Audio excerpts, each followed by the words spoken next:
Bom dia, boa tarde, boa noite, boa quinta-feira, gente linda da Academia da Mente. Seguimos nossa apostila de autoestima essa segunda semana de fevereiro.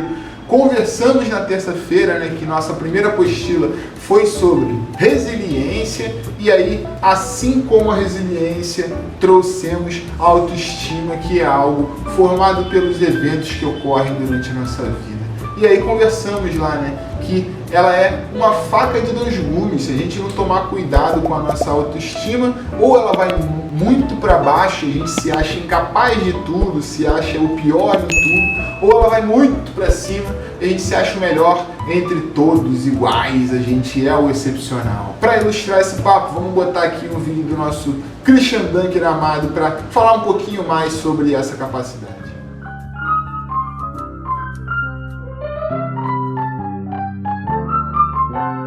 Bem-vindos ao nosso canal YouTube com Falando Nisso de hoje.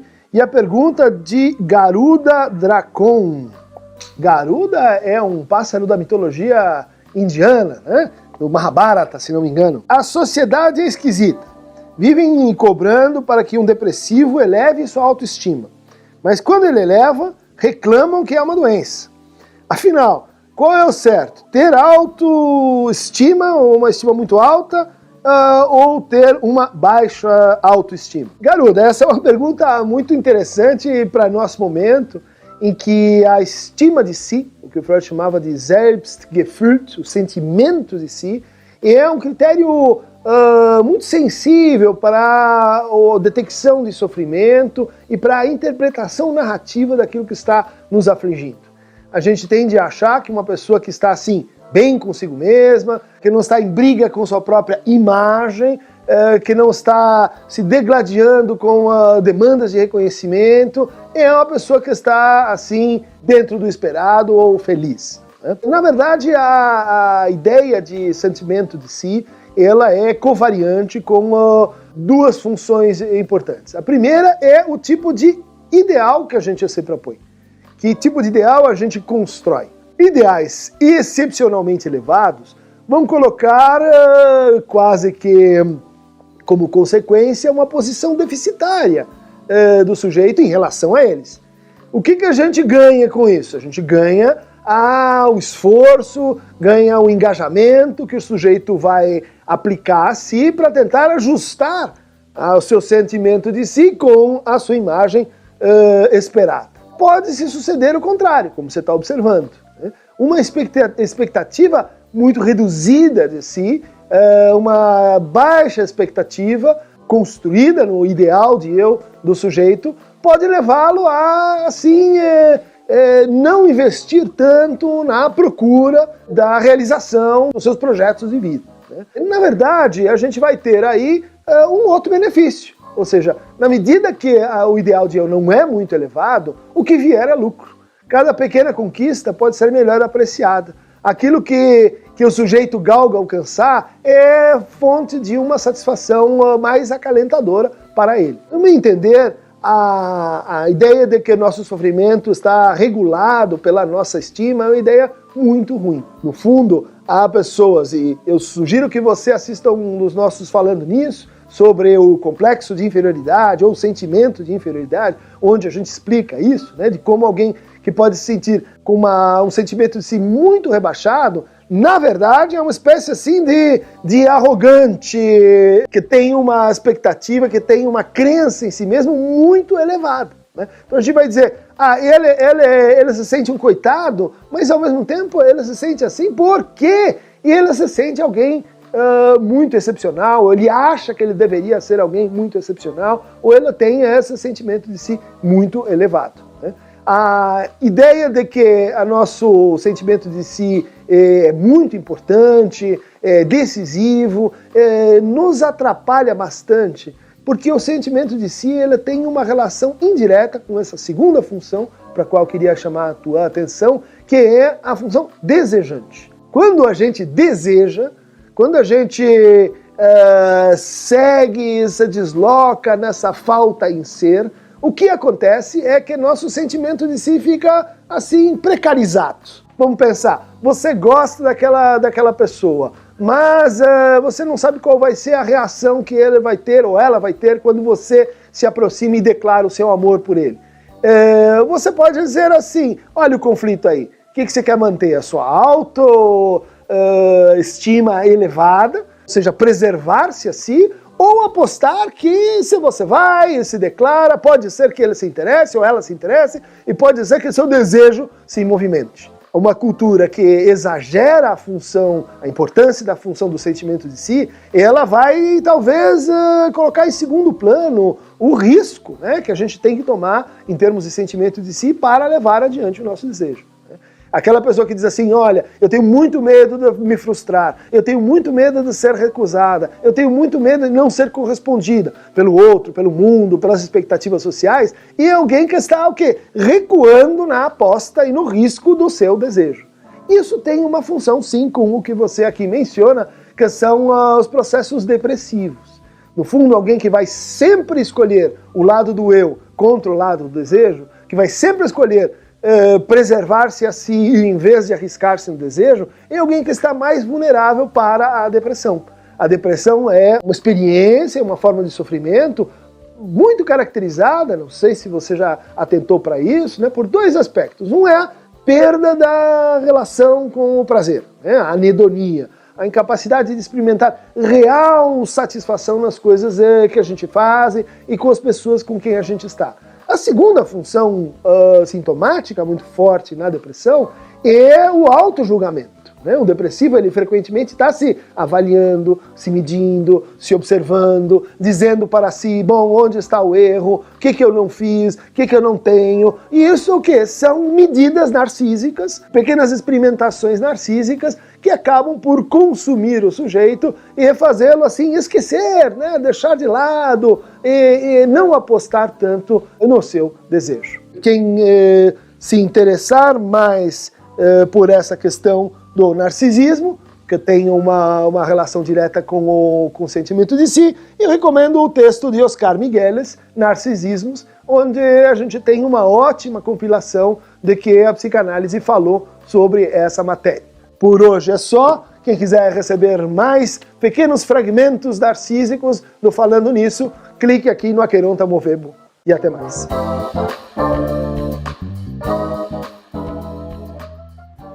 Sempre uma aula do nosso tio Cris, espero que vocês tenham curtido o vídeo. Antes de começar os exercícios, quero mandar um abraço para o nosso querido Carlão. Parabéns, meu camarada. Semana passada eu falei do aniversário do Osvaldo, falei de como ele era ativo, você, outro camarada super ativo também. Parabéns, que seu aniversário seja cheio de alegria, junto com a sua companheira Neuza também. Grande beijo. Mas considerado isso, vamos lá para os nossos exercícios.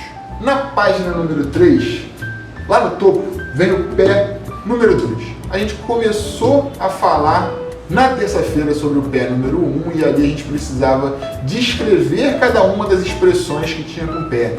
Então eu estava dizendo lá, pé na estrada. O que é colocar o pé na estrada? A gente ia lá e descrevia. Dessa vez o pé número 2 me pede o contrário. Ele me dá a descrição da expressão e eu tenho que dizer qual é a expressão que utiliza pé e que cabe para aquela descrição. Então eu tenho ali, ó, pessoa azarada, que fracassa no que se propõe a fazer. Será que é pé frio? O pé frio, tudo que ele vai fazer, pô, dá azar, dá errado, né? E aí cada uma das definições ali tem uma expressão com pé que vocês vão descobrir a partir do conhecimento de vocês. Descendo um pouco, a gente segue para memória. Sai um pouco das expressões com o pé e ali colocamos 10 ursinhos, né? 10 bichinhos de pelúcia, porque se eu falar ursinho eu estou limitando a espécie, são bichinhos, tem estrela, tem o dinossauro ali.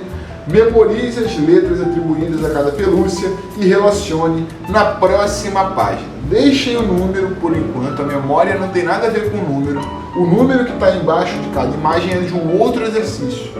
Nesse de memória a gente tem que memorizar que o pandinha é a letra A estrela, a letra B, né? E aí quando eu virar a página, lá do outro lado, na página 4, eu vou procurar, bom, o pandinha era a letra A estrela era a letra B. Quantos vocês tiverem memorizado, vocês vão procurar aí, cada um vai graduar a sua dificuldade Mas já colocaria lá, opa, tô vendo que essa silhueta aqui parece mais o pandinha, letra A. Opa, olha aqui a estrela, letra B.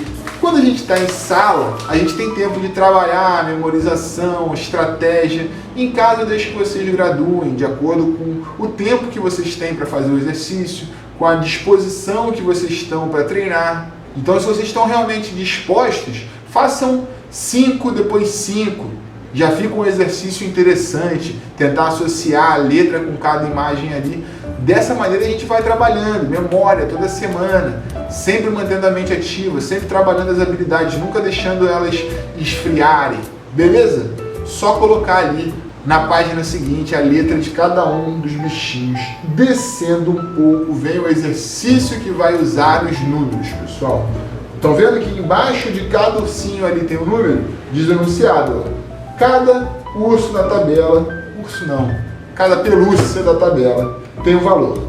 Se a soma das 3 pelúcias capturadas for exatamente 50, você ganhará uma de brinde. Quais são as 3 pelúcias que devem ser capturadas, pessoal? E aí eu vou procurar lá, entre todas aquelas 3 que combinadas deem 50. Então, essas pelúcias aí estão em 2 exercícios, né? Parte desse exercício fica para memória, memorizar a letra de cada pelúcia e depois descobrir quais são as 3 pelúcias que combinadas somam 50. E embaixo, na página número 3, vem o pé número 3. A gente já viu o pé número 1, que é escrever o significado de cada expressão. O pé número 2, que é escrever a expressão de cada significado, né? E agora, aqui no pé número 3, a gente vai colocar outras expressões que não foram usadas nem no pé número 1 e nem no pé número 2, e que também usam a palavra pé. Então eu não usei, por exemplo, pé de moleque. Não tinha usado, né? E eu posso colocar de pé de moleque. Pode ser objeto também, né? Pé de cabra. Já não pode mais ser porque eu falei aqui. Então não pode pé de moleque nem pode pé de cabra. Que outros pés poderiam entrar aqui? Feito esse, a gente caminha para a página número 4, a nossa última folha dessa apostila. Lá no topo vem a memória, vocês já completaram, porque vocês já memorizaram ali, né? Qual é a letra de cada pelúcia e já colocaram ali em cada um dos bichinhos. E embaixo vem o pé número 4, que aí já sai um pouco do pé. Vejam o enunciado, ó. Além da palavra pé, existe outra palavra que aparece em diversas expressões. Você descobriria? E aí a gente coloca ali algumas expressões que utilizam a mesma palavra. Por exemplo, alguma coisa na boca. Vocês já vão deduzir que a palavra é tal. Depois de descobrir qual é a mesma palavra que entra em todas essas expressões, o pedido é: você lembra de mais expressões que usam essa palavra? Porque a gente já usou tananã na boca, tempestade, lá. Outras expressões com água. E assim a gente finaliza a saga do pé aqui dessa semana e deixamos só 2 exercícios para completar essa apostila. O circuito do lado esquerdo, multiplicações do lado direito.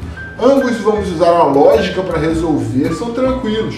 Do lado esquerdo, o circuito diz assim, ó: organize números de 1 a 8, não vale 0, não vale 9, de modo que os espaços não tenham como vizinhos números em sequência. Então, se eu botar o 1 naquela bolinha lá de cima, eu não posso ter o 2, que é o vizinho do 1, em nenhuma das bolinhas que estão conectadas a ele ali. Se eu botar o 3 lá em cima, eu não posso ter nem o 2, que é vizinho do 3, e nem o 4, que é vizinho do 3 também, nessas bolinhas aqui, certo? Do lado a multiplicação tem símbolos ali iguais que multiplicados chegam em determinado valor. Assim, a gente vai deduzir quanto que vale cada símbolo daquele, né? A partir do valor que está ali colocado. Muita atenção, porque no final tem uma adição aí, hein? E quando a gente tem a adição, a gente tem que ficar atento na ordem que a gente faz essa equação. Mas vamos ver sabadão se vocês conseguem chegar no resultado exato aí. Tem gente que já faz isso aí como se fosse fácil, né? Mas não é tão fácil não. Muitas vezes é fácil porque vocês estão muito ativos, estão sempre pensando, sempre resolvendo problemas. Por hoje é isso, essa semana é isso também. Grande beijo, gente linda, e até terça que vem.